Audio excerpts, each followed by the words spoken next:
Sabarkantha police દ્વારા તારીખ 3/9/25 રોજ આશરે 4:30 આજુબાજુ સિટી ટ્રાફિક પોલીસ દ્વારા મોતીપુરા સર્કલ પાસે વ્હીકલ ચેકિંગની કામગીરી હાથ ધરવામાં આવેલ હતી, જે દરમિયાન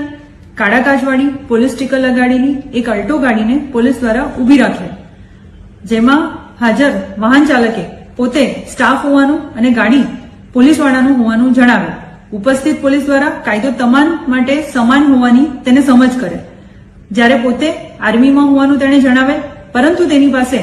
આઈ કાર્ડ તથા ગાડીના કાગળો પણ ન હોવાનું જણાવેલ, જેથી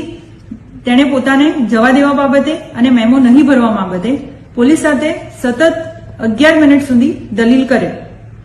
જેથી પોલીસ દ્વારા કાયદાની અમલવારી કરવા જણાવતા પોલીસના જવાન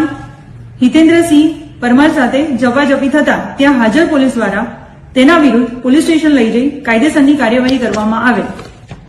જેથી સાબરકાંઠા જિલ્લા પોલીસ દ્વારા તમામ નાગરિકોને આગ્રહ